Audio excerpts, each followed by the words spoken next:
it's interesting how he will bring people into your life. He'll take people out of your life to make room in answer to that prayer.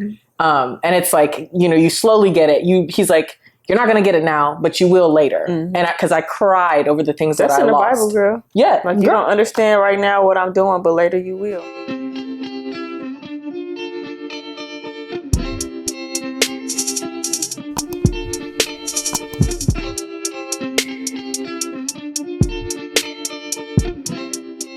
What's up, y'all? Thank you so much for tuning in to another episode of Let It Be the Podcast.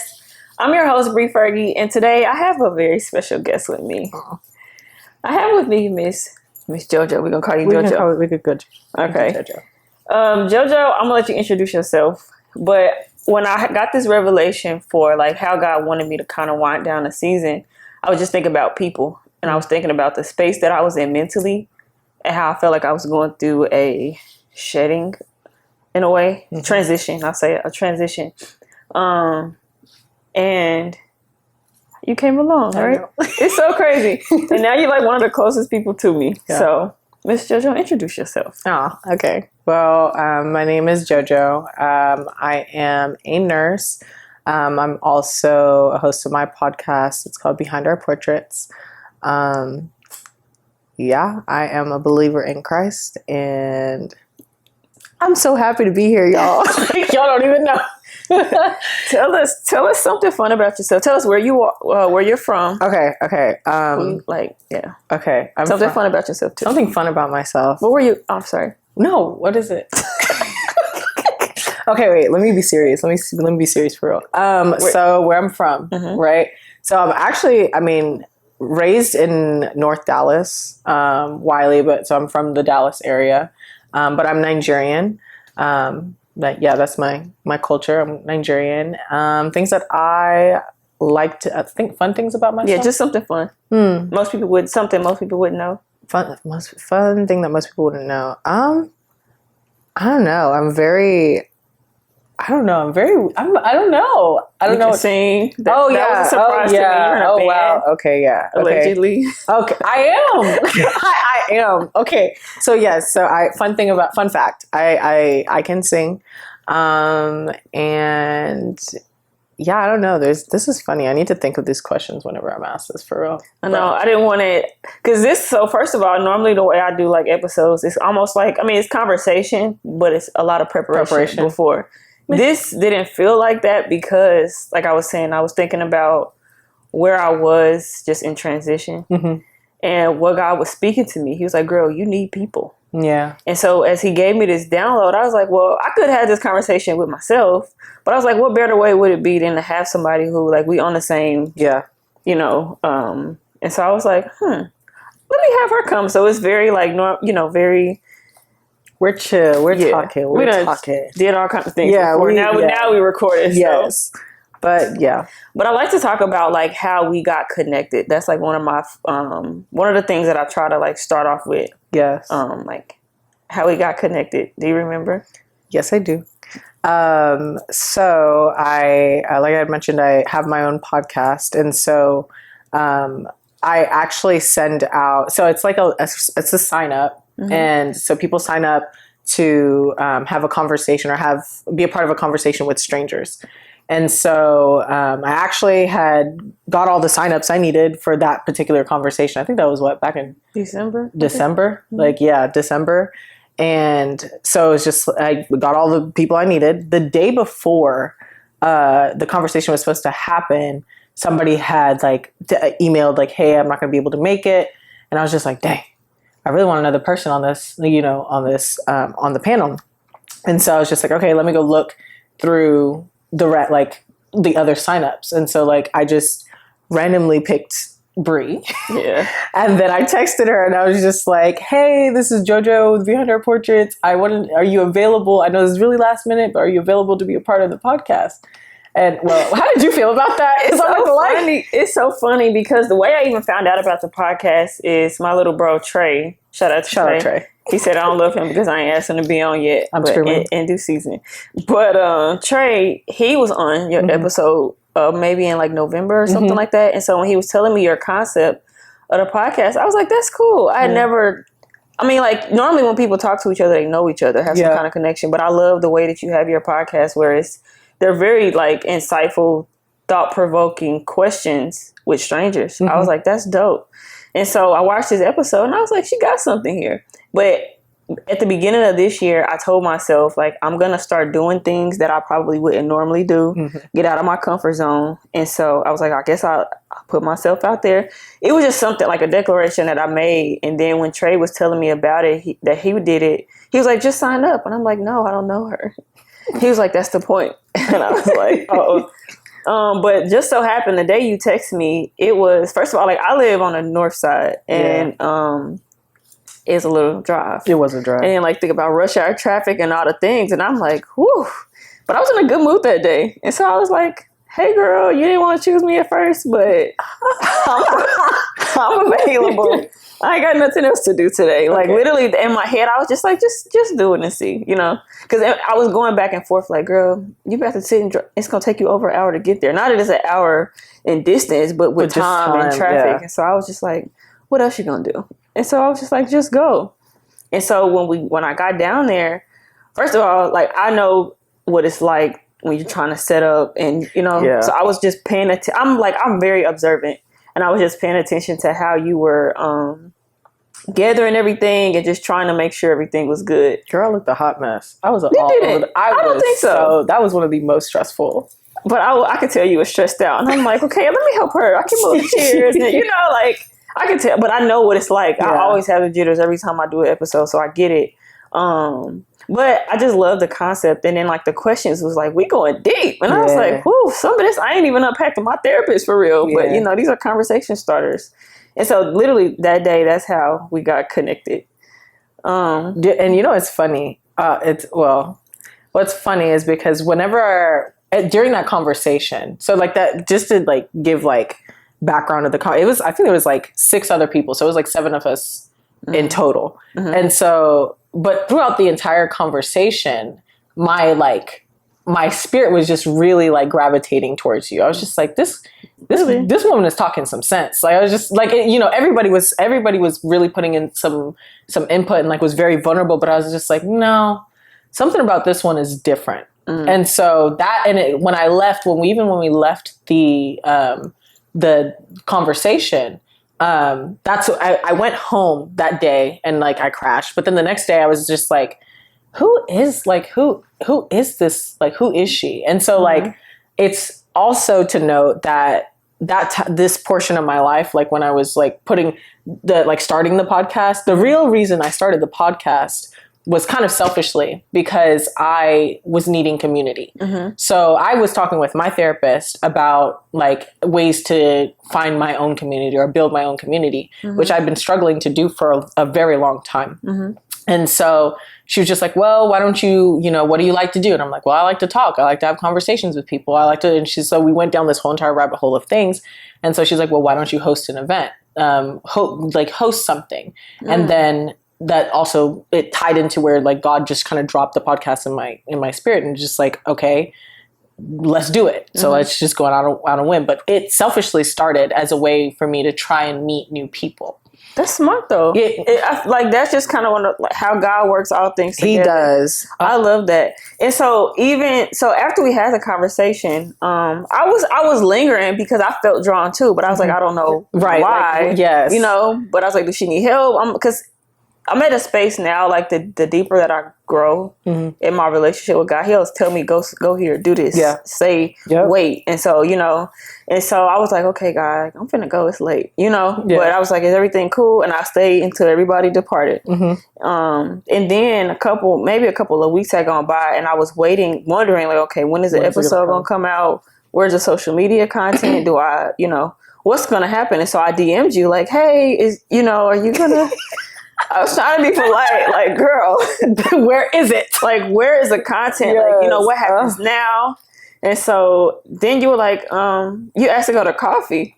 And so in my head, I'm like, you want to go to coffee with me?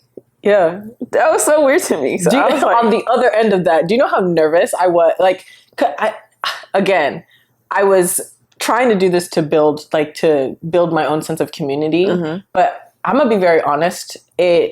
it hasn't been that for the, like, I found out that the podcast wasn't for me. This was to help. Like this isn't, it's assignment. Yeah. And so I was learning that this is an assignment. This isn't going to be a thing that you're not everybody is you're going to get friends and stuff from it. So I was actually scared. Like I was reaching out to you. And at that season in my life, I was so lonely, like so lonely. I didn't feel like I had friends, community. I just literally left a season where like my whole life had like drastically changed. Friends that I'd been friends with for years up and left. A long-term relationship. I thought I was going to marry the dude. Ended. And so I was in a space where I was extremely lonely and I was praying. I had been praying for like 2-3 months, even before I met you, that like, Lord, I just need, like, I need to rebuild I need people. I need somebody. And it's funny because that unction, like when I first saw you, it was like a nagging, like a draw to the person. But then even after, so like, I was just like, oh, maybe I just like how she thinks, like, cool. But the next couple of days, it was just, you wouldn't leave my head, like and it's like, I'm learning now that was Holy Spirit saying, reach out to her, go talk to her. And I'm proud of you because I know what that feels like when you put yourself out there to try to talk to somebody or be rejected, you know, like that fear, that rejection feeling, like I'm very familiar with it. So I understand. Yeah. And it's so funny how you talked about you were praying for a community, because literally me too. Yeah. Like before, just some of the things that I was going through, just again, like I'll talk about this a lot, like how last year was when I was like, I give up, God, I don't want to fight no more. Like, let me do this podcast, Yeah. And so I was like, okay, let me stop fighting it. But I'm like, God, I feel alone. Like I need people. Yeah. I need to see somebody who, I just need to be in community with people who are going after this thing that is unconventional, this thing that doesn't look like what everybody else is doing. And for most people, like their vision of life is like, and it's no dig at them, like that's what the call is or whatever you desire. But it's like, I just want to have a good job, have a husband, have kids and blah, blah, blah. Like very basic. I don't think about that. Yeah. Like, and to be honest, I want to stay away from that for right now in this season, at least. Yeah. It's just not something like, that's not my desire. I ain't looking for nobody. I'm looking for purpose. Like that's really all I care about right now. And it's funny. Sorry, I don't want to even interrupt you, but it's funny because in that prayer, because when I was praying for friends and community and stuff, I'd also been at the same time like asking, like this is the first time I started asking God, to reveal to me what my purpose is. And I was like, Lord, please, I'm trying to figure out what am I here to do? Like, what is it that you've called me to do? Also, who am I doing this life with? And so it's interesting how he will bring people into your life. He'll take people out of your life to make room in answer to that prayer. And it's like, you slowly get it. He's like, you're not going to get it now, but you will later. And because I cried over the things that's that I lost. That's in the Bible, girl. Yeah. Like you don't understand right now what I'm doing, but later you will. Exactly. And it feels like sometimes a punishment. Yes. Or, because I also think about like around the time when I turned 30, like between 28 and 30, it was kind of like a fear, like, oh, I'm 30. I got to have my life together. Why? Like, what's wrong with me? Why I ain't got kids? Like, my little sister had just gotten married and like she got kids and all these things. And so people like, you next. And I was like, I ain't even looking. Like, that is not where my heart even is. Right. But at one point, I was starting to pick up that identity. Like, well, maybe something is wrong with me. What is wrong with me? Or like I'm behind because I don't have what a lot of people are striving for, which is like the marriage, the house, the family. Like, I'm not saying those things are wrong, but that's just not where my heart is anymore. But around between like, especially like 28, I started to feel like, am I less of a woman because I don't have those things? And then when you look around and you see people close to you having those things, and so it's like, dang, is there something wrong? So I was really starting to internalize it, like in the back of my mind, like, well, I'm just doing me, and that's not like I'm not opposed to talking to anybody, and I was, but like we were talking about this earlier, like I really value my time, and now like I'm not interested in projects. I've had a lot of projects in my life, and like get somebody else to do it. No, literally go get somebody else to like do it. That's just not where I am. Like I'm more so I care about who God is creating inside of me more than anything. And so my prayer was like, God, I need to be in community with people that with that same heart posture. Exactly. And it's like, it's not about like other people whose heart's desire is for one thing, but that's not where mine is. So it's like, because like some of my friendships, like a lot of my friends are married and like they're having families and all these things, their priorities is just different from mine. So it's like, we don't really even, we have to make time to be intentional with each other, but we don't relate on a lot of things, because the things that you're talking about, we just not really on the same wave. You get what I'm saying? And so that was my prayer. And so even being at like Embassy, like my church, I was like, okay, well, maybe I need to just get involved here, because I used to be very heavily involved in my old church. And then when I left, I was like kind of just taking it in, you know, like I ain't about to just jump here, because sometimes I will just serve and just get busy. But then it's like, I have to make time for God too. And so it had got to that point to where I'm like, okay, God, like, how do I do it? So I started looking for community in like them little small groups and all that, but I never found anybody or anything that really clicked with me. And so I remember, and it's just funny how God works. We talk about rejection too, because there was this lady, I won't say her name, but she's pretty like, I don't call her like an influencer, but essentially like on social media. And she goes to my church. And so I remember I went up to her like, hey, like I follow you on a platform. And I was like, I know that you're like, you're locked in, you know, and I'm just trying to find, like, I don't know if I'm looking for discipleship, something, you know. And I asked her, like, can you direct me, because you go here? And so she was like, what's your Instagram? And that turned me off. I ain't gonna lie, that immediately turned me off when she said that, because it ain't like she was like, well, let's stay in touch, let's get connected. She just asked me what my Instagram was. And then I told her, see what your influence looks like. Yeah, that's what it felt. And that immediately turned me off. But I was like, okay. And then she prayed for me, and that was it. And then I remember like reaching out to her a few other times, because like at this time I was not talking to people at my church. I literally just would go and then leave. And so just her response, it was just kind of like, I don't know. It just felt like your other, like like other, right? So I was just like, oh, but that was what made me, is when I was like, okay, God, well, this ain't working. So how am I supposed to get involved here? And that's when he told me like the prayer team. I'm like, LOL, something else, like something else. And he's like, no, the prayer team. And so out of obedience, that's what I started to do. And so fast forward to where I'm like, God, I really just need discipleship. I need community. And so when you reached out about going to coffee, first of all, my response was just like that, because it's like, you want to go to coffee with me? I like paused. I was like, oh my God, I shouldn't have said anything. That's crazy to me. I literally was like, oh my God, like I knew it was going to be about it. Like I just felt immediately like, you're just scared. It's just scary when you shoot your shot with anything. And you don't know what's going to be on the other side. But I was just like, girl, okay, let's go. You know, and we ended up going to one of my favorite spots. And immediately when you started talking, because I found myself like, I don't do this with everybody, but I can always feel like when God is like, let your guard down. You know, I can feel it. And it's something that, like, again, it's out of obedience, because I'm very close knit. Everybody don't know everything about me. I mean, and it's crazy because I be telling my business to the world, but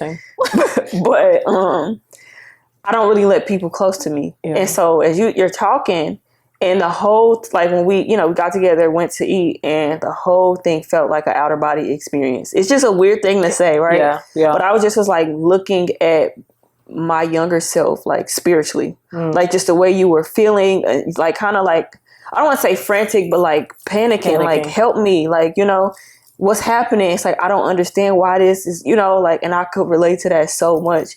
And the Holy Spirit told me, like, keep her close to you. And so the more and more you were talking, I just was like, okay. I was like, well, I ain't never did this before, but I was like, girl, we locked in. Like, I'm gonna treat you like I treat, you know, like you're my sister.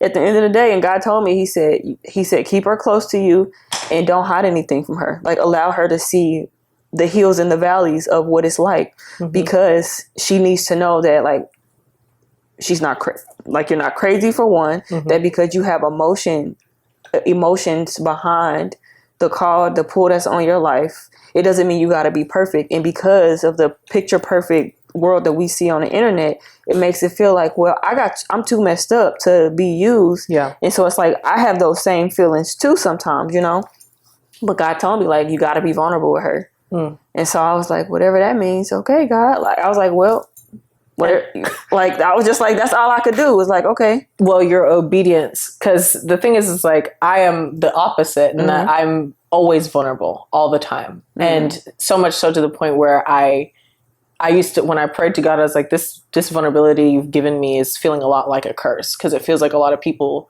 use me, or they can see it on my face, like, or on my head, or like mess her life up, or like, just like, whatever that is. And so like, I actually, after that period that before I'd met you, like literally maybe a month or 2 months before, I had gotten to this space where I was like in actual identity crisis, where it's like, Lord, I don't know, like I'm questioning all the things about me, the nature of who I am. And is that wrong? Am I wrong? Was I made wrong?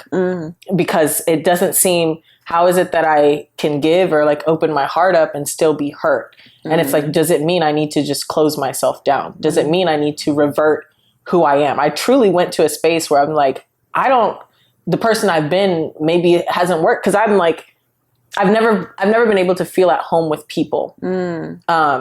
Ever. I think that's something like, even from like my childhood, I've always like idolized, honestly. I've idolized relationship or friendship, because it was a form of validation for me. And so when I couldn't get it, or when I couldn't, they wouldn't give me that security.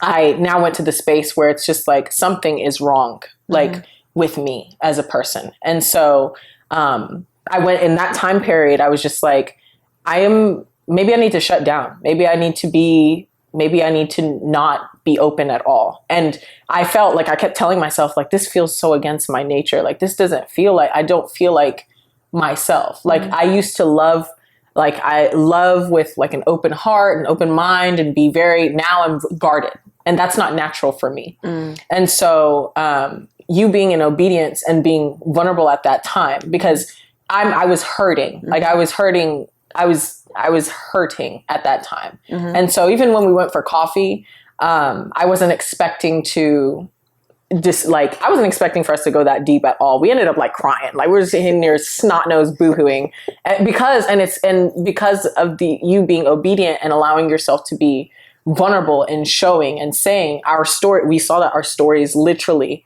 mimic each other. And so even in that, you being vulnerable allowed me to feel safe. It's like, okay, is this somebody you can trust? I can trust. Yeah. Because I've always, now I have this thing where it's like, my hands, like you see my hands, I'm not here to hurt you. I'm not here. My hands are empty, but I've always felt like in life, people have like a knife behind their hand, like, some ulterior. You just embracing for impact. Yes. Basically. And so when you were just, we were just vulnerable, we talked, like I felt safe. And so out of your obedience, it allowed me to feel safe in a space where I felt extremely alone and did not feel like I had anyone in my corner. And I'm like, okay, now we've boohooed and did all this stuff. I'm like, okay, this is weird, because it's a stranger. I literally met her like 3 days ago, like literally And so, but that has become the theme of my life. After you were the catalyst for that, everyone that has been placed in my life has not been here very long, but the impact that they have had is mind blowing. It's something that only God could have done. So, man, and even like for me, because I was in a space where I'm like, God, like I just don't even relate to like everybody who I was once like in cahoots with, and like super, like I really don't talk to as many people as I used to. And it's not that it's like there's nothing wrong. Nothing is wrong at all. It's just my focus has consumed me in purpose so much that I don't have, and I've had to have some really hard conversations even with friends, like, and it's like nothing personal, but I can't really explain what's happening because I don't really know. But like, I love you, like, and it's not that I think anything less of you. It's just like, I don't even know what's happening with me right now. It's interesting because one of the theme of this year for my podcast has been identity. And so that's something that that is my theme for right now, this season in my life.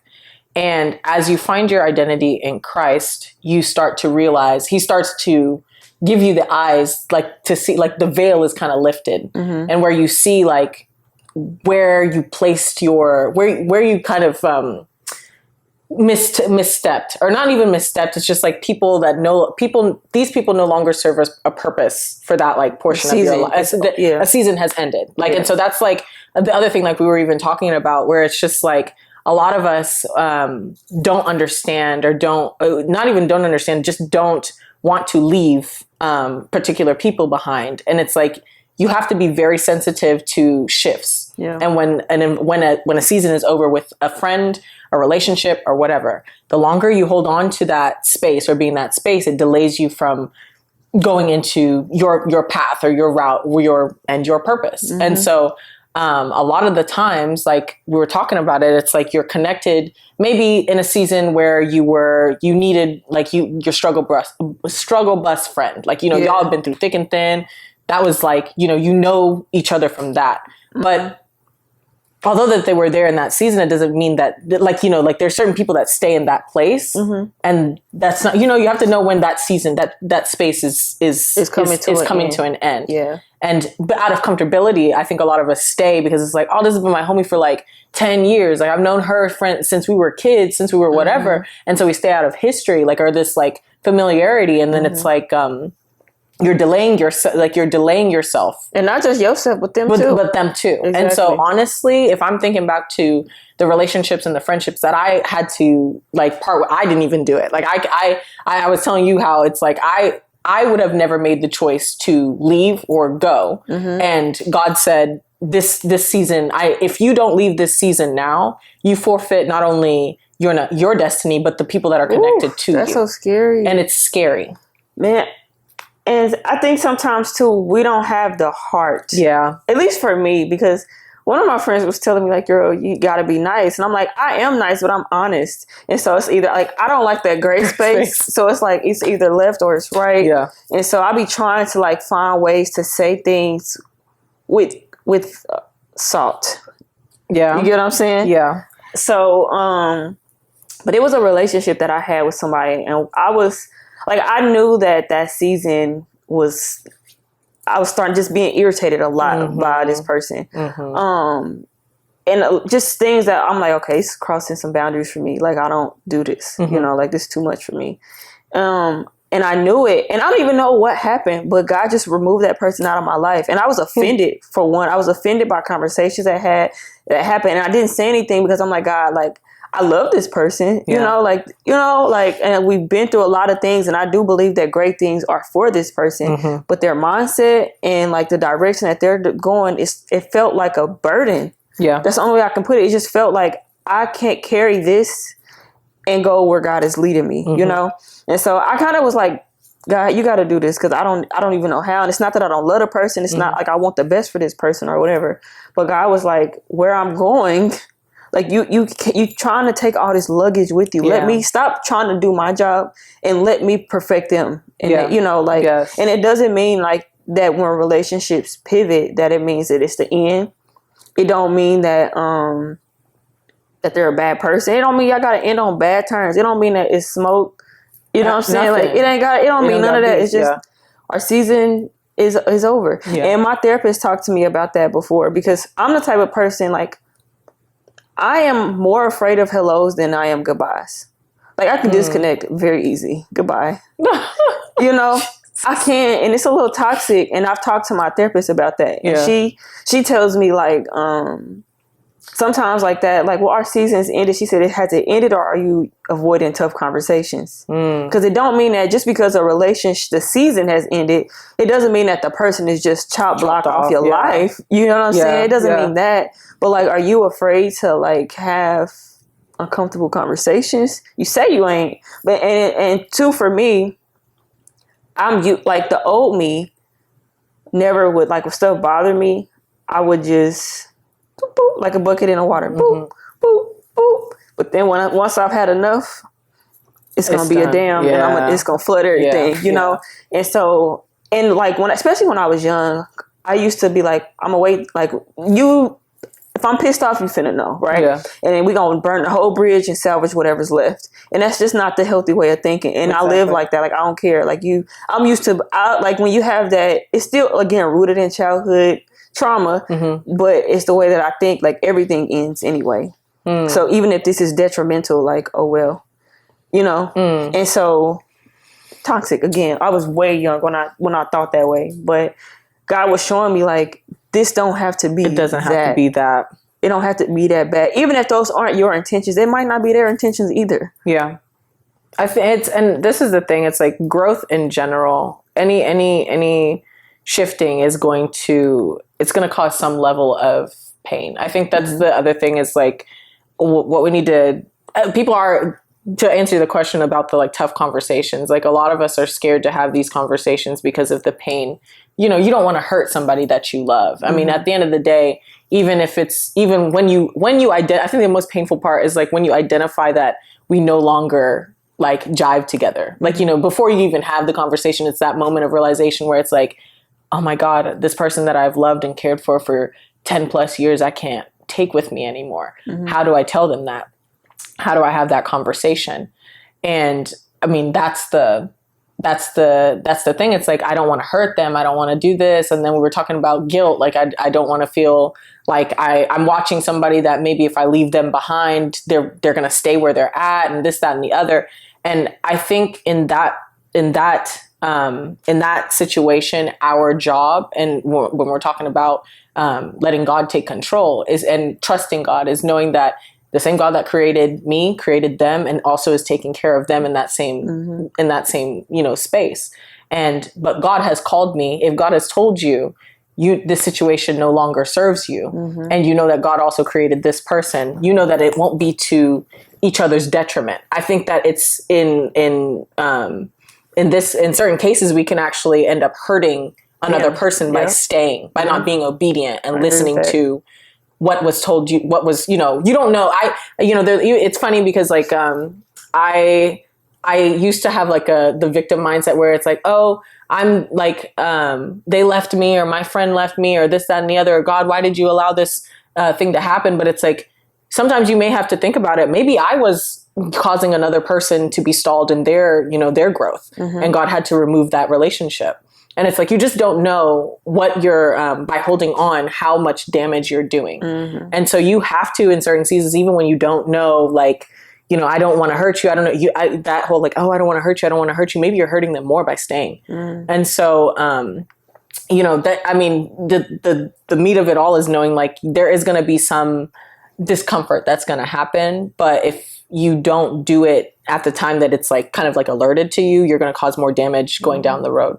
So there's no easy way to have a tough conversation. And there's, you know, and you know, like how people be like, everybody can't go. Yeah. I understand that so different now. And it is not at all a dig at the person. At all. It is not at all a dig at like who they are. You know, like sometimes it is, but like, I'm just saying, like sometimes it can be like, you don't got good character. Right. I don't want you around me. And there are people, and here's the thing, like I pay attention to everybody, like people that I'm around. I look at character traits. I look at like how I need to see how I can trust you. What's your integrity like? Do you do conniving things to other people? Do you talk about other people? And like, cause I need to know where to place you in my life. Remember how I talked about the book? Let me see if I can.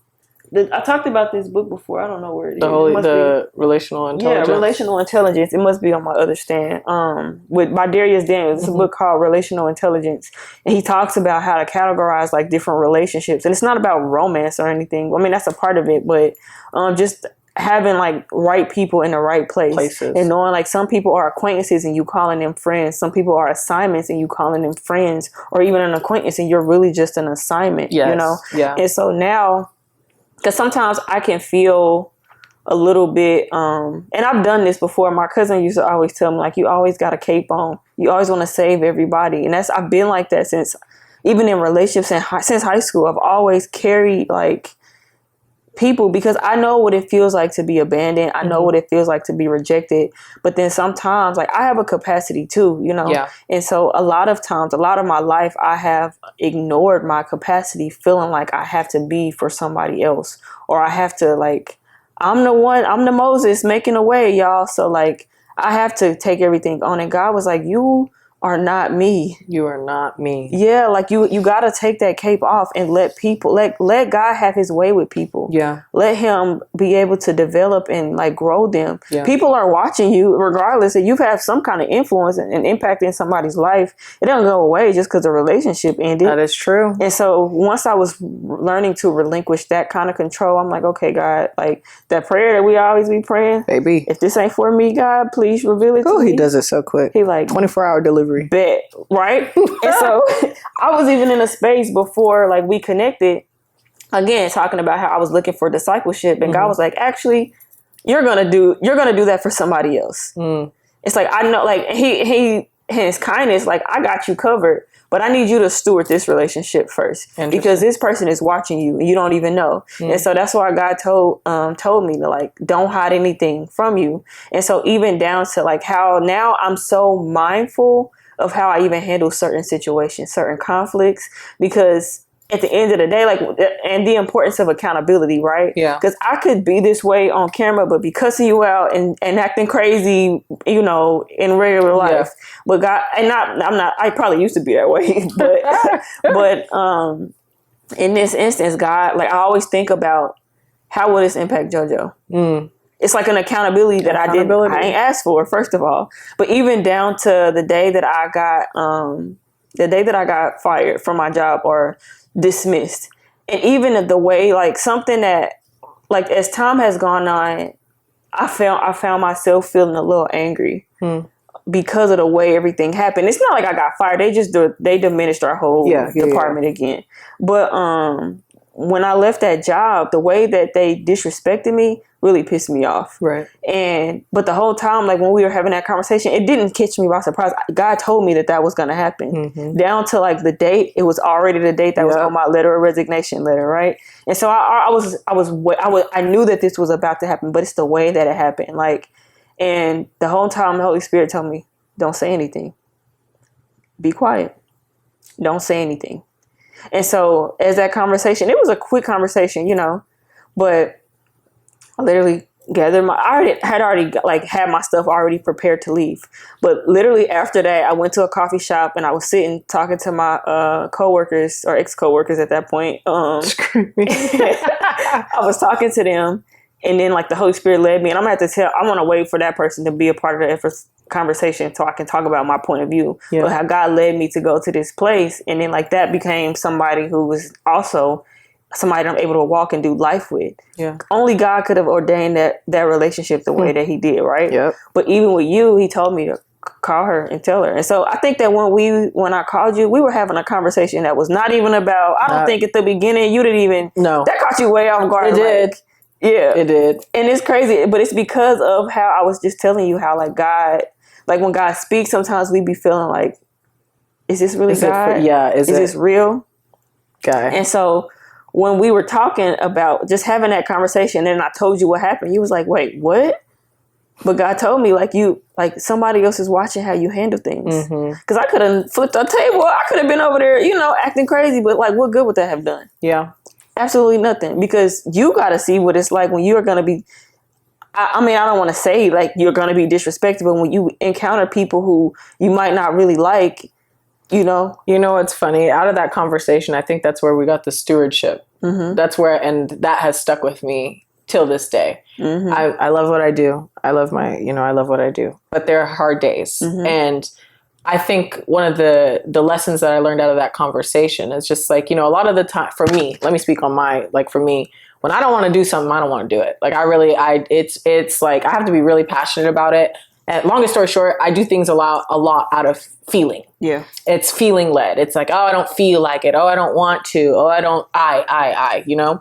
And it's interesting because in this season, he has kind of been working on that with me, where it's like, this isn't about you. He's taking my feelings out of the equation and saying, you do this because you're on assignment, or you do this because you're on assignment. And so stewardship became kind of the theme of that, the name of the day, you know, and it's, or the, word of the day. And it's just like, you are you are placed here for a reason, and it has nothing to do with how you feel. And you need to be a good steward of the time you have left here. Like, cause it's like, someone had said something, I forgot what sermon it was, but it's like when you look back, a lot of the times when you put it in a hard season, you're so like focused on getting out of it that you're like, okay, that when the season's over, you forget you were supposed to have learned something during this season. And it's like, dang, if maybe the season ends in like a month, and it's like, I look back in this 8-month period I've been in. What did you learn? Exactly. How did you steward this time? How did you steward the job that you had? How did you steward the relationships that you came and encountered in this season? And, and it's like, dang, I didn't. Well, yeah, because you were so caught up on your own feelings in yourself. And so it reminded me too, because when we started that conversation was about how, what God revealed to me as far as stewardship, because that was my word of the year. That's what and I didn't know what that meant. Funny. And so as he was talking, he told me, like, to be honest, because before God released me from that, my heart posture, because I had begun to be irritated by like January. I wrote my letter of resignation in January. And I just started keeping track of every time they had me messed up right under my letter of resignation. And so I was like, yep, I'm going to use all of this. But then a couple of days, so the funny thing is, the date that they let us all go is the date that was written on my letter of resignation letter. To tell you that God is intentional. Listen, that is crazy. God. But before that happened, 2 days before that, I think I talked about this on a previous episode. I was watching Megan Ashley and Brenda Palmer's conversation, and they were just Brenda was talking about assignment, and because of the conversation I had at work earlier that day, I was talking to HR, and low key, she could have been the one that probably, low key. But in my mind, I was like, man, because now, like, when all the passive aggressive emails was coming, I'm like, I am not scared of you, Joe. Like, and that ain't his name, but I'm like, listen, I am not afraid of you, because you barking and I'm gonna bark a little louder. Yeah. Like, let's play tit for tat. And I was doing that. Every time you send me a passive aggressive one, I'm teetering the line. And like, after I watched that conversation, my heart was so convicted, because God was like, girl, like, this job is not about you. You know that this is not what you are called to do. Yeah. This was a life raft that you asked for, that you needed as you were on assignment to walk out. Because the call is this, regardless of how I felt about it, regardless of how unqualified I feel, regardless of me wanting to do it all the time, this is my assignment. Right. And so God allowed me to be in that space to learn so much. And I've learned so much from being in that space, met people, all the things. But then once I started to get in the way, I started to put myself. And so now it's like, oh, you throwing a jab, I'm going to throw an uppercut. And so we in here boxing, sparring, basically. And so that's what I led with, was like what I did wrong. Before I told you what happened, I was like, okay, like I had to repent. Because I'm like, God, I'm sorry. I forgot that, like, you led me here on assignment, and I made this about me. I made this about how they got me messed up, about how they underpaying me, or how I made this about me. And this is not about me. Yeah. You allowed me to pass through to meet people, to learn, to grow, and to move on. I knew when you told me you was going to let me go. And once I repented, 2 days later, he let me go. Yeah. And so I was like, oh my God, like, and so that's why, like, those are the moments that I wanted to share. I didn't just want to come to you with a victim mentality. Like, he slid the pen down the table, told me to sign this and get out, like I could have led with the emotion. Well, look at what they did to me. Woe is me. But God was like, the real story. Like, you was out of line. You were out of line, and you were trying to help me release you when I already told you that I would. Yeah. I don't need your help. And that's what God be telling me. Like, I just need you to be a willing vessel. That's it. Yeah. To move out when I say move, to steward well this thing that I give you. That's what you're supposed to do. And so, like, again, like, I feel like every time I'm against something, or I have to make a decision, I think about, like, what is a story that you're going to tell? Is this, like, once this is all said and done, is this going to be a victim? Oh, all these bad things happen? Or are you going to be able to say, this is how God showed up in this? Right. This is how God showed up in this. This is what God told me to do, and this is what happened. Because these are the moments that count, right? Yeah. And I don't think that a lot of times, like I said, when we look at people who are so unreachable, that we think we don't get to do life with them. Yeah. And so God was like, I've given you a chance to pour into somebody else who needs to see what it's like to go through the ups and the downs, but still know and believe that they're on the path that I have for them.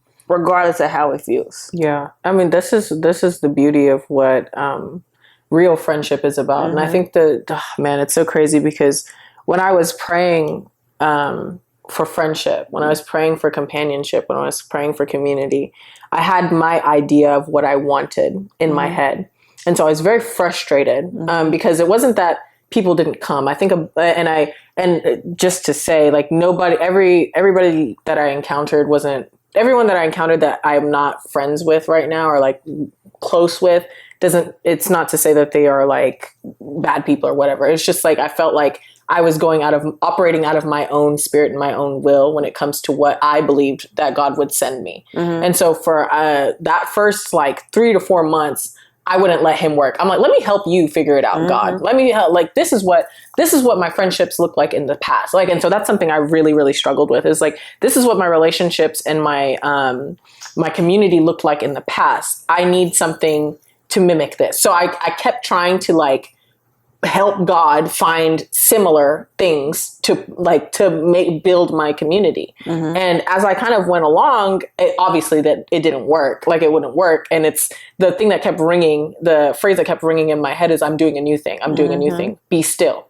be still, be still. And he said that for a long time, but it was until I get tired. That's kind of like me and my God. So it's so frustrating. Yeah. And that's like kind of like God's thing. It's like, he's like, I'm like this little puppy and he's like, all right, go ahead and run around in a circle until you get tired and fall down. And then I'll come in and scoop you up. And so I ended up giving up. Like, I was just like, fine, I surrender. Like, I'm done. I don't care anymore. I do care, but I'm just going to stay here and I'm just going to like pout. Like, it is what it is. And it's funny because in those moments is where he ministered to me and said, well, first of all, why is it that you want this community so bad? Like, think about it. Like, what is it because the desire, like, it's one thing to have a desire, but it's one thing to need something. Like, I need this to like go forth or do whatever. And so he's like, why do you need this? Like, what do you think you need? And so I was just like, well, I want people that I can like go out with and like have fun with and it was, you know what I'm saying? And so he's like, so where do I fit in? Where do I fit in this? So he's like, so are we just going to do a repeat? Is that what you want? Like, is it, you want your old season again? Ooh. And so I was just like, okay. And then he's like, and he won't stop because he'd be chopped. He's like, when he gets into like to cooking me, like, he's like, okay. And so he's like, so you want your old season again. Look back at those relationships. Look back at those friendships. I mean, this is not to speak on anything or anybody or anything, but it's just like, where did I fit in? You asked me. He's like, the main reason I came in here to talk to you or to like commune with you is because you were talking about purpose. He's like, I like that conversation. He's like, let's get into that. He's like, I love that.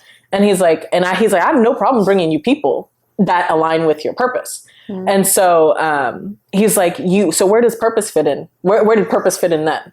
And I was like, honestly, I didn't even know myself then. I didn't know what was going on. I didn't know who I was. I didn't know what I was called to do. And so, and he had promised me in this season that I was stepping into, he's like, you are leaving everything behind, old mentalities, not just people, not just friendships, relationships, job, things, house, everything that was old was left in that season. And he said, in this season, we're operating in purpose. And so everything here is purpose led. That's friendships, relationships, everything like going forward. And so he's like, in this new season, I'm not bringing you people to just do rah-rah with. I'm bringing you people that are going to help enlighten or stir up what it is that's in your spirit to get you on keep you, not even get you on track, but keep you in purpose. And so I'm like, oh, okay.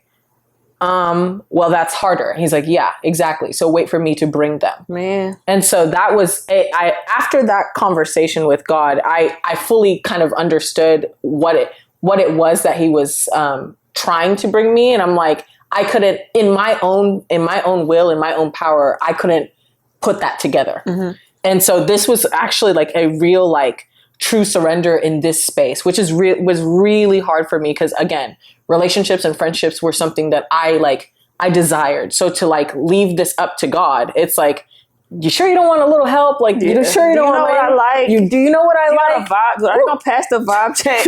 Are they gonna pass the vibe check? He's like, I don't bring you, and like how I've been telling you, he's like, I'm not bringing you what you like, I'm bringing you what you need. Mm-hmm. And so it's just like, he's like, vibe check. He's like, girl, stop talking to me about some stuff. Like, he's like, stop talking to me about that stuff. And he's like, what I bring you will be exactly what you need. And then you need people, and this is why I really feel sad for people who don't have friends, for one, who feel like they don't need anybody. Oof. Like, you need people. You need people. God called us to not to do life alone. Right. And that when the Bible talks about that, it's not about like, man, it's like you're called to be married. Everybody might not get married. That might not be the what the thing is, but he didn't call you to do life alone. You're supposed to have community. You're supposed to have accountability.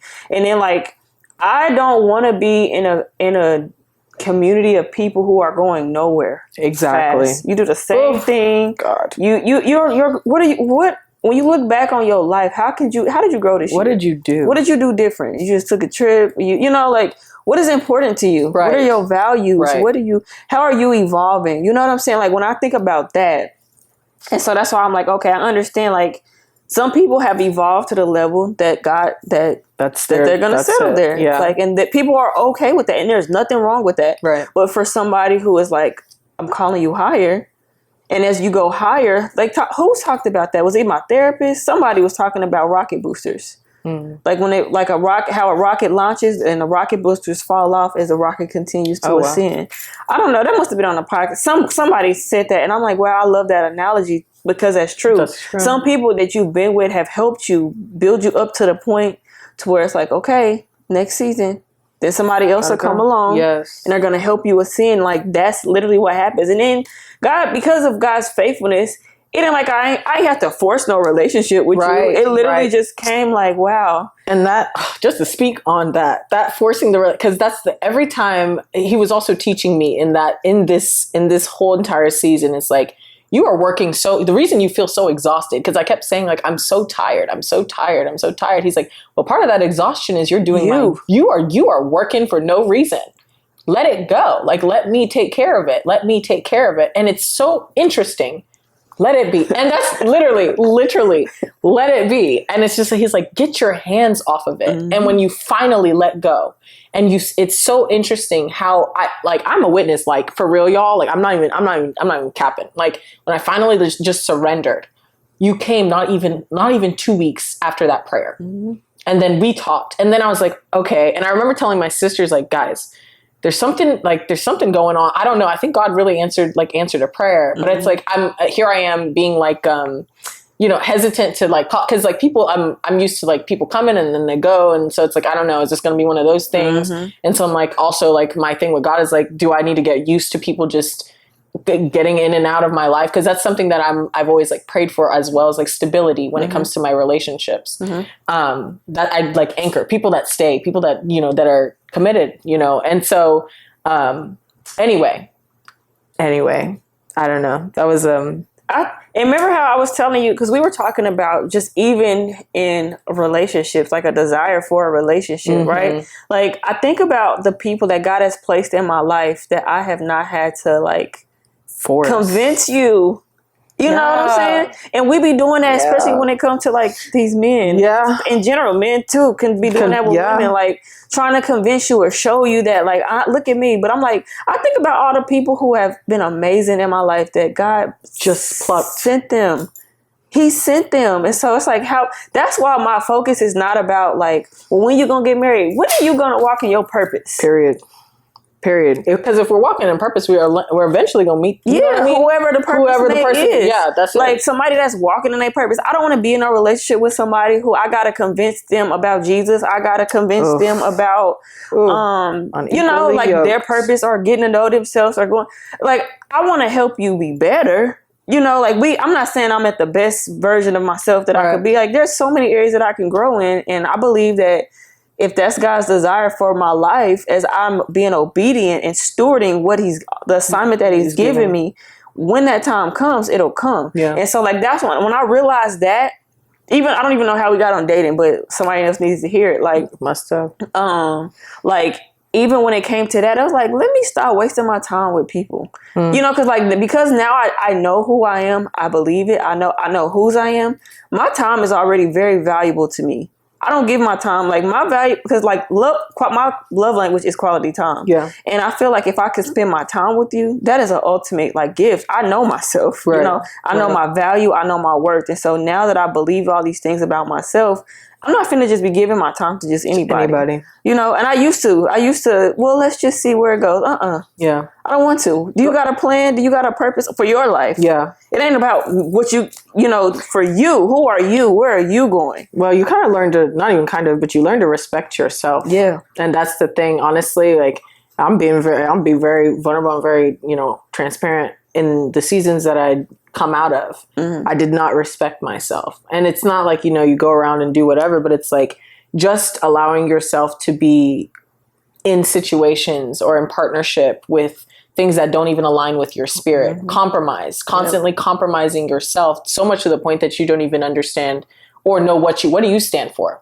So it's like when the end of that season happened, the first question that was asked of myself is like, what do you stand for? What are your morals? What are your values? What are your core concepts? What are the things that you won't, you know, surrender to, or like won't, you know what I'm talking about? An idol. An idol. Yeah. And it's just like, okay, so if these are your core concept with the core values of yourself. And I'm like, I brought that to God. And he's like, well, let me partner with you to give you your identity. So like that whole entire thing is like, if you don't know yourself, you will go around accepting anything and everyone to give try and you find, and that's so many people are like that. They think that like, well, when I meet the man or when I meet the friends or when I get the job or when I get the things, then that is going to tell me what's next for me. That's going to define me. And it's not. And so many people be running through souls. So many, and people, you running through people trying to find yourself. And God is like, come find me. Yeah. You know, come find me and all these things will be added to you. That's Bible. It is. That's why he says that. And we were even talking about, we ain't got to go into detail, but we were just talking about just like thinking back on like the people that we have given just giving ourselves to, you know, like just thinking about people that even our time, relationships, like, and it's just like certain people, it's like, you didn't deserve. I don't want anybody. Man. Like you better. Like I ain't got no exes. You better not ever tell nobody that I talk to you. Period. Because I'm gonna act like I don't know you. But no, like you. It's a privilege to talk to me, and it's not no arrogance. It's because I know myself. Yeah. And that's why the Bible tells us not to cast our swan to pearls. Or pearls with swine. Yeah. Like that's why the Bible says that. That's why the Bible tells us.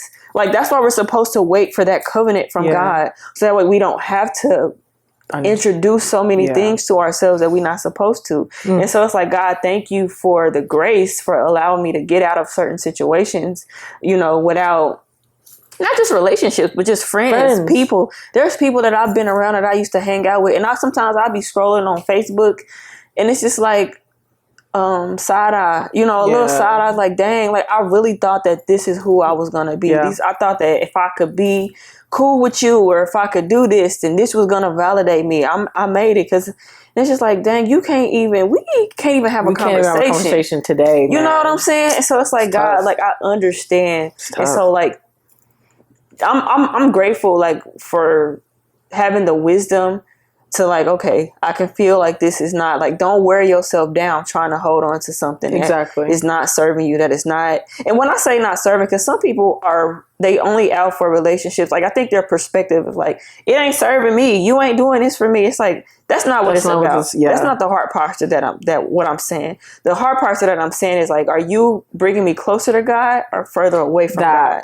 That's the part. And so once I got that revelation, it's like, oh, I'm not playing. I don't play with my time. Like you can't come to me any kind of way because I got discernment. I have a gift of discernment, first of all.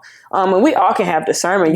You get in your word and you know, but I have a gift. And so it's like, because I'm able to recognize that, like I value myself so much more. And so it's like the things that will hurt me before are like, dang, I wonder when, God, where are we going next? What are we doing next? You know, and so that has been my focus more than anything. Even when it comes to friends, and so for so long, I was holding on to this idea, even family, like holding on to certain burdens with family. Like, okay, this is what it is.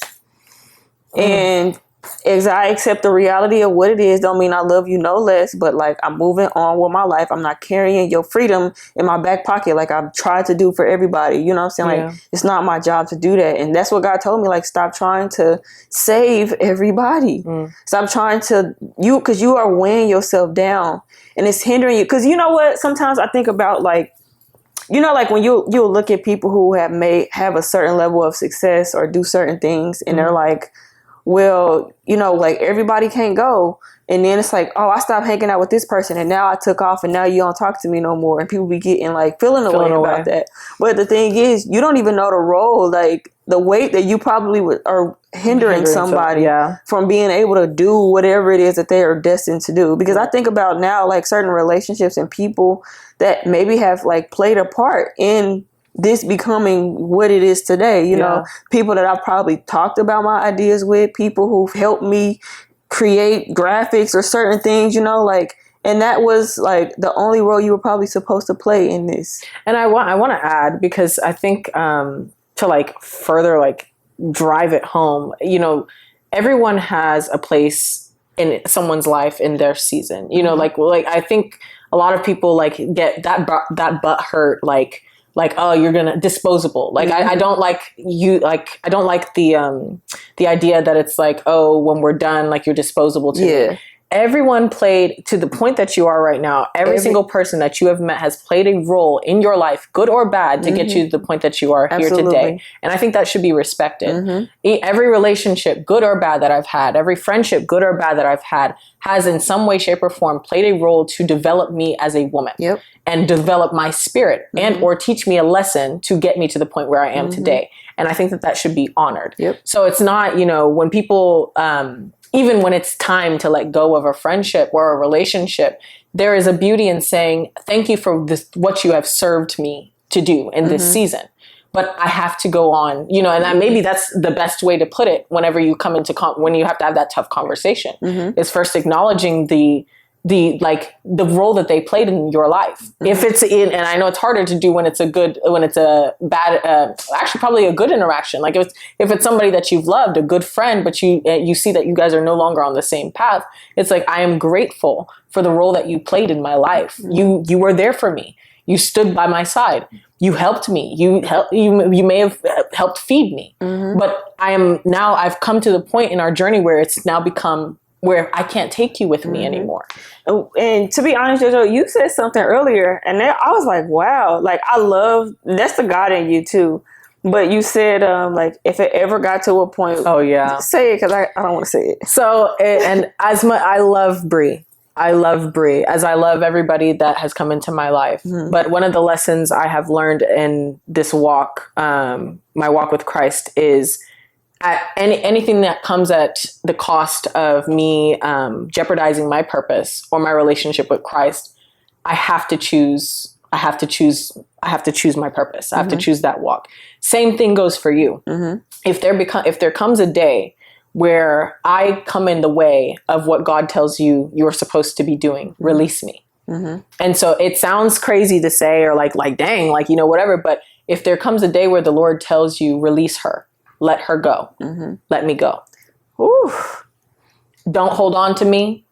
Because one thing, maybe this is selfish enough, because I don't want to have to sit there and answer for your delay, because there will come a time if you're in tuned where he will tell the other person as well.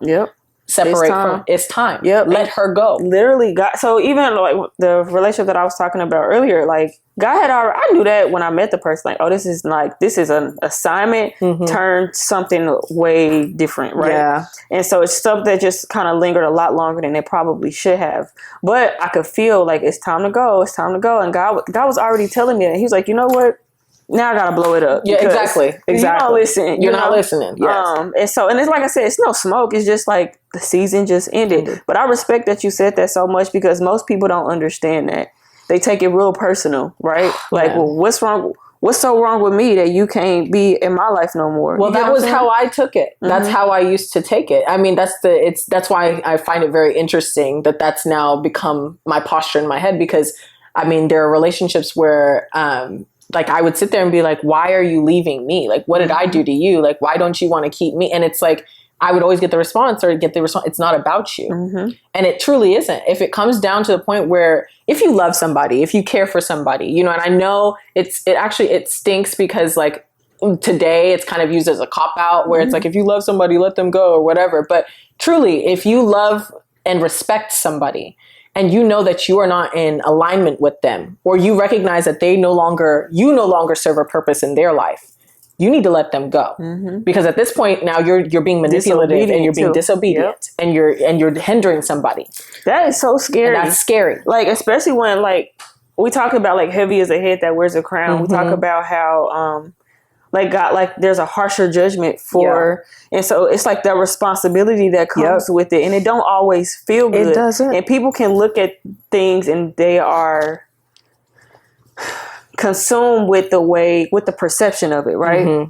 But you don't know, like, it wasn't easy to be like, dang, now this season has changed. Like, you know, and even as I was crying and God, I need this and I need, you know, like, please, I feel alone too, because that isolation hit me so heavy in like December, January. I was like, what is going on? Why do I feel like this? And then like, and we were talking, it's funny, we was talking about Brody. Like I have a dog. But how God used Brody to really soften my heart, because I felt like I learned to be more open. And then got my feelings hurt or just felt betrayed by people or felt used or taken advantage of by people. So I just started to close myself off again. I could feel my heart be calloused. And like how God has allowed me to, like, somebody who I don't have no affection for animals, like, you know, never did, you know, like didn't grow up with pets and stuff. And so God is using this dog to show me love unconditionally. I flip him off and do all kind of stuff. Don't want to be bothered with my dog. He stared at me too long, I flip him off. Like, why you gotta be like this? You know, being honest. But he just loved me anyway. And like, I'm grateful. I used to really make fun of people, and I still kind of do, like, who be super obsessed with their dog. But it's like, girl, when that dog's leg was broke, I ain't never wore it and prayed in the spirit for an animal. I was like, oh God, you real for real, right? But God, he knows you. He knows where you are, and he knows exactly what you need. And if you are a willing vessel and you learn to release, he will give you everything that you need. Because I'm so grateful, and like, not even to get so personal, but like some of the things that I was dealing with in my personal life, my feelings was so hurt. I'm like, God, I was like, God, like this one hurt, right? It was like just certain relationships and things were happening. And I'm like, man, but God gave me a sister in you. And I'm just like, had I not been a willing vessel, because our connection came from, for one, me being at that job, meeting the person that I met, him being on the podcast, him telling me you should do it too, me being in a space where I'm like, get out of your comfort zone. Do things that you wouldn't normally do. Obedience. Literally. Obedience is so much better than sacrifice, right? These are testaments of it. Like, that's why I believe, like, you are always going to be where you're supposed to be. You will, you'll always be in purpose. You will, exactly. Like, we be talking about purpose like it's over there. Exactly. Nah, it's right here. You're in it right now. Yeah, like the steward in it right now, the obedience of God is saying, hey, I don't need you to hang out with them. I don't need you to go there. I don't need you to be in places like that. I even talked about that, like, even from being in, like, I'm from Kansas City. And so I think the city's changed a little bit. They still be killing folks all the time. But back when I was like younger, and I'm like, dang, I don't want to hang out with y'all. I don't want to go here. I don't want to be in that spot. Or I'll be places and God is like, get out of there. And then I leave and then something crazy happen. Or I'll be around certain, even back to college, like, so many instances where it's like, you ain't supposed to be here. You need to go. And then he saves me from so many things. And so it's like, God, well, where do I fit? That was my thing. Like, where do I fit in? Where do I go? Even down to, I haven't talked about a situation publicly yet. And whenever God releases me to, I will. But it was something that I was in pursuit of for so long, because I'm like, God, I just need a space of community. I just need it. And God is like, and that is going to hinder you. It's going to catch you up in something you don't even know what you're getting yourself into. And so as he was telling me this, he's like, just trust me. Stop trying to do it your way. Because at this point, I'm willing to compromise my integrity to do something. And it's like, girl, like, trust me that I have everything that you need. And even down to me feeling like, well, I just really need a mentor. I need to be discipled. He gave me that. He gave you the things you're asking for, just not in the way that you wanted it. And I'm going to have my pastor on the pastor DeSante. He is somebody who God placed in my life, who I was like, ain't no way, because I don't know what I thought discipleship was. Like, you gonna open up the Bible and tell me how to read it or something. I didn't really know what it meant, but just another level of accountability and like teaching me how to be a leader and talking. It's like, oh, that came because of my rejection from me seeking from somebody to help me, from God telling me serve on a prayer team, and then for the prayer team to be led by the pastor that is now discipling me. I'm like, God, like, you really do. That's why Romans 8:28 is my firm foundation, right? Like, for all, God causes all things to work together for those who love him. So intentional. For those who are called according to his purpose and his plans. Like, he knows and he will use it. You just got to release your idea of it. What it is. And especially like when it comes to relationships. You get what I'm saying? Yeah. Oh gosh. Okay. That's kind of my like not test, but it's definitely the place I'm in right now. And I think I was telling you a little bit about it, where it's like, everything I asked for, I have gotten. It just doesn't look like what it used to. And I gotta sit there for a second, because it's when you're expecting a new thing, when you're praying for a new thing or new people or a new job or whatever, you have to, when you ask for something, you need to release, and you need to release it completely. Otherwise, it's like you still have remnants of what the old life or whatever. And it's like, the one thing about God is he's not putting a new thing there until everything is out the way. And so I used to sit there and be like, Lord, I mean, I want this person, or I want to be, this is the type of person or the type of man I want, or the type of friends I want. And he's like, okay. And he's been, before he actually gave me those things, he like challenged, he kind of put me through like a mental challenge with it. Okay, what is it? Why do you want that? What is the characteristics? What is the, like, whatever, all down to refine what it is that he, like, from what I wanted down to like his thought for what it is. So, and I'm very thankful for God's patience with me, and like refining my thoughts down to what he wants for me. But even when I got it, it was a bit, I don't know how to like word it, but I was just like, it doesn't feel the same. He's like, no, say it. He's like, say it. It doesn't feel the same. And he's like, and I'm like, I don't, we're not rah-rah. Like, we're not doing all the exciting things and all the whatever. My life looks different. Things look different. It still feels different. Why do I feel like this isn't, he's like, we're not operating and feeling in this season.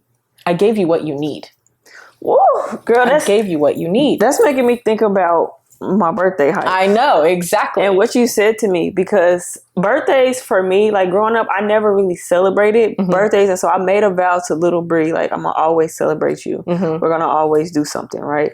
And so this year, I for whatever reason, I just wasn't feeling the traditional birthday dinner. I just didn't feel like that this year. And I was like, I want to go hiking. And so that's what I did. I was like, let's go on a hike. And I invited a handful of people, but it's just the way God handpicked everybody that was there. And it's no, I'm not offended or mad or any that for the people who couldn't make it, but God was so intentional. Yes, he was. And a revelation that you gave me because God be speaking to JoJo. I'd be like, girl, like, tell me something. But what that just showed me, again, I'm doing a new thing. And it does not discredit the people that you love and that love you at all. But I'm doing a new thing. And can you tell them what you said, what you shared with me? So we're going hiking, and it was extremely hot. It was very hot. And it was funny because I don't feel like it was that hot. Listen, okay. They kept lying to me about how many miles it was left. I was tired. Low-key, we got lost. we did get lost, but you had said like how you had invited a good amount of people to come with you, and I think it was like six of us that ended up showing. And it was funny because while we were hiking through, I was like, oh, this is very beautiful. It's very symbolic, and just like how, you'll want a lot of people, you'll have all these people and you'll want them to go with you. You want them to go with you and follow you throughout your life. But just like life and just like that hike, things were aggressive. Like things can get aggressive. And so here we are hiking through terrain that is foreign, it's hot, I'm uncomfortable, but look at who he placed with you to come. Like you asked other people to come, but who followed you into the hard thing. And so I found that very beautiful, that it's like, and maybe something I'm going to steal. It's like on a birthday, on a day where you're to celebrate, everybody's around when it's a celebration time, and when it's like, oh, we're here to pop bottles and it's a great, it's a great vibe. But when we go through life and there's like real pain, like there's real problems. And honestly, not to say, I see things very I'm very spiritually, I see things. But it's like this year, like, maybe, God is marking and saying like this year is going to be a year where it's like, there are things you're going to have to, overcome. And I'm putting people in your life. God is telling you, I'm putting people in your life that will go through these hard things with you. And you have everything you need. I know you were upset and, like kind of feeling away, or like kind of like, oh man, like, there are certain people that wanted to be here and they're not here, but it's whatever. But it's like, you have everyone that you needed there, and you were loved, you were cared for. We finished the hike and it was a blessing. And it really spoke to how God will place people, the right people, what you need to go with you through the hard times. And it's not everybody, we kind of have to be, what's the word? Mindful. Like it's when we want the things that we want versus what you actually need. And so it was, I don't know, it was a blessing. I don't know. Did I miss any of the other things? No, girl, that's deep. I low-key wanted you to say it so I can come back and watch it too. So I can just be reminded of that. But because that's so real. And it's not like I wasn't upset. I was like, I understand. Yeah, But God was just showing me like I'm doing a new thing. And my therapist had even told me, like, you idolize comfort. And that was hard to hear. But I mean, who doesn't want to feel comfortable, right? But it's like the familiar. We want things to look the familiar over and over. Well, I need to know, like, and there's still like, like there's people who I have relationship with, some people for years, and but God is like, I'm doing a new thing. And it's okay. So like evolve. And so like that was the whole thing, the whole purpose of why I wanted to have this conversation, because of how, first of all, our connection to, and then same with people who are maybe struggling, who feel alone, who feel like I don't have nobody to relate to, or maybe like the people that you used to be with, they don't do the things that you are into now or where you wanting to go. Like God will literally, like, only God could have done this. Only God could have done this. Like, truly. And so, and for it to be like immediate drop in my spirit, like, nah, keep her close. This is like different. And same. And the things that we have gone through, prayed through, I'm like, I don't think I could have done it with any other person. Same. That's what I was about to say. And I was trying to say this, like, not to dig at nobody else, but like, I need somebody that's going to do the hard thing with me, that I can come to and talk about something. Yeah. And you check me spiritually. Yeah. You don't let me go out and do let's what do the words say? Yeah. Like, those are the people that you need, because sometimes I know a lot of people who have friends for attention, friends for, like, you said, it's time to pop bottles, but like, who is getting in the dirt with you, really doing the hard things? And so when you said that, God, that just opened up my eyes and my perspective to, like, just as I grow, stop holding on to how it used to be, because those rocket boosters, they gotta fall off. Yeah. And like, that was so, like, I needed you. And I know that, like, because my relationships, it's not always like a give. I like take, I give. Yeah. And so it's like, just as much as you've poured into me in a season, I've poured into you in a season. But like, when our season has come to an end, or it's time to pivot our relationship, it's like, it doesn't discredit or discount anything that we have ever gone through. Like, I'm grateful for you. And like, I'm the type of person, because I don't open my heart up often, when I do, I be wanting to hold on to it forever. Yeah, same. You know, because I don't do it often. It takes a lot for me to really let my guard down and like let somebody close. And that's why it bothers me when people take advantage of me. You know, so it just makes me want to just close my heart off. Period. And I'm used to that. That's how I live. You know, and so I'm like, okay, God, like I'm trusting you to do this new thing.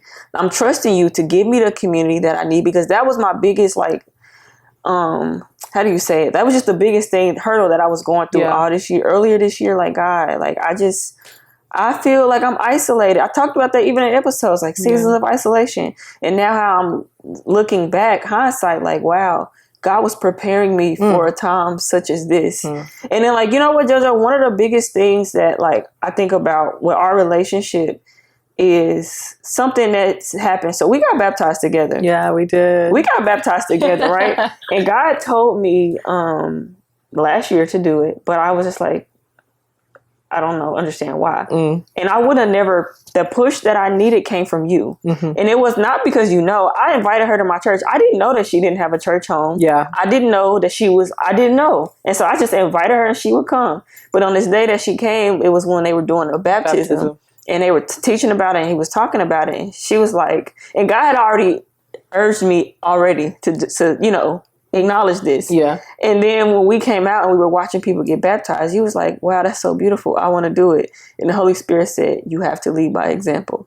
And so I knew immediately that the next time we did, I'm like, okay, again, that accountability. Yeah. I was like, okay, like I have to obey him. This is what he's telling me to do. And so when we had went after we got baptized, and I didn't tell you to do it. I just said, hey, this is what I'm thinking. But it had rested in my spirit. Yeah, I was like, you do it with it what you will, but this is what was on my spirit. And when I said that to you, and then it was like, okay, I'm gonna do it. But then when we went out to eat afterwards, and you were telling another one of my friends, like, you know, like before I met her, I didn't even go to church and I didn't even do this. And now I got baptized.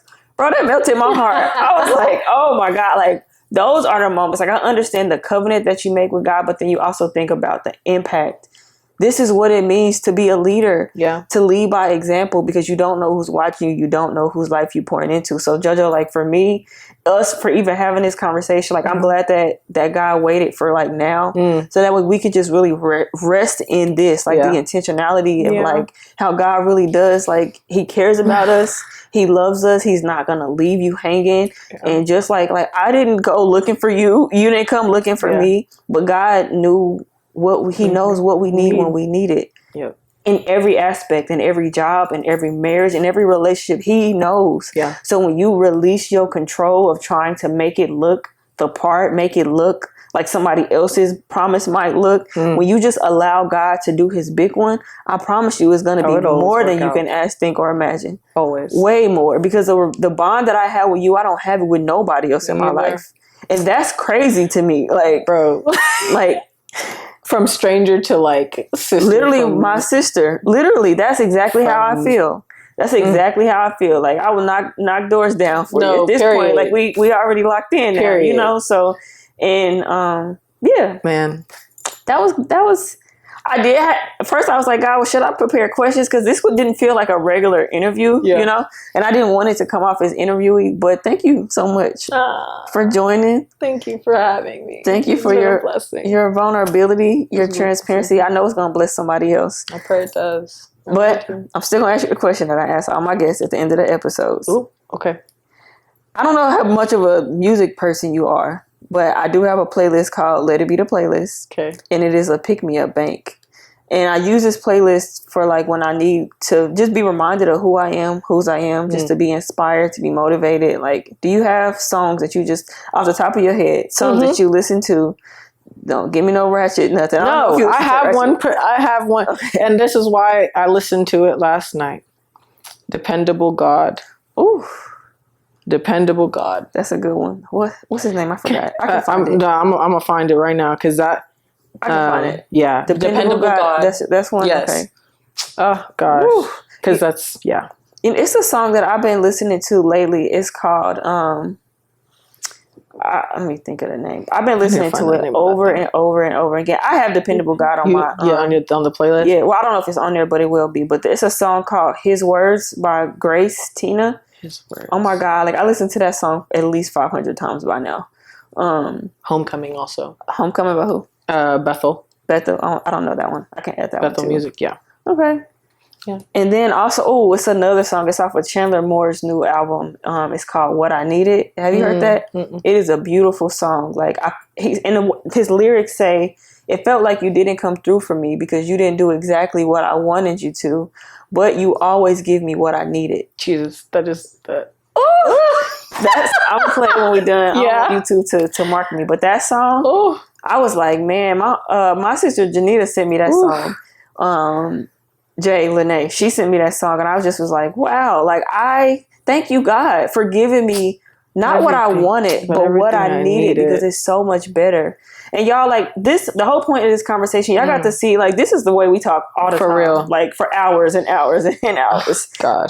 But I just pray that, like, for you who are out there, like, I don't need people. You do need people. You need community to help you, because we are not called to do life alone. Like, you need somebody to help you when you feel low, to encourage you, for you to encourage somebody else. Like, this is a God thing, you know. And I promise, like, if you desire a relationship with people, like, you tell God what you need and watch him come through for you. But you have to let go of the way that you want it to be. You have to let go of what you're familiar with what you're used to, and allow God to restore, allow God to, like, build upon his firm foundation and not your shaky one, right?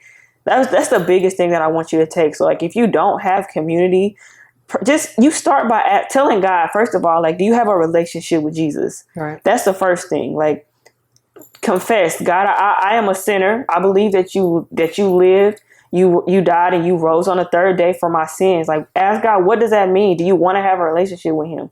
Tell him that. Ask him to reveal himself to you. I promise you he will. And I promise you all things will be added to you as you go. That is my hope. That is my encouragement for anybody who's watching this, who feels like, dang, I'll never get this. I didn't ask for JoJo. I didn't. I asked for her. I asked for her, but I didn't ask for. I asked for you, but I didn't ask for you. If that makes sense, I get you. No, I get it. I didn't ask, and so it's like God gave it to me because He knew, and He know the same thing for you. Yeah. But that's really it. That's it. I feel like my assignment is done. I feel like I can feel his anointing lifted, so I'm gonna end it up, wrap it up. But JoJo, how can people find you? You said you have a podcast. You don't have to share your socials if you don't want, but at least your podcast, because it is amazing. And I'm gonna link an episode towards the end. Thank y'all. Well, so my podcast is Behind Our Portraits. It is on YouTube. We also have it on Instagram, so it's behind_our_portraits. If you would like to be a part of the conversation, go to the bio, do all the things, watch a clip, all the stuff. Perfect. And you can follow Let It Be the Podcast on Instagram and Facebook at Let It Be Podcast. You can follow me on Instagram and TikTok at Bree Fergie, or you can go to my website, breefergie.com, for more information and find things that I'm up to, things that I've written, been a part of, all the things. But that is really it. That's all I have. Yeah. Until next time. Until next time, I will talk to y'all later. Bye. That was so cute.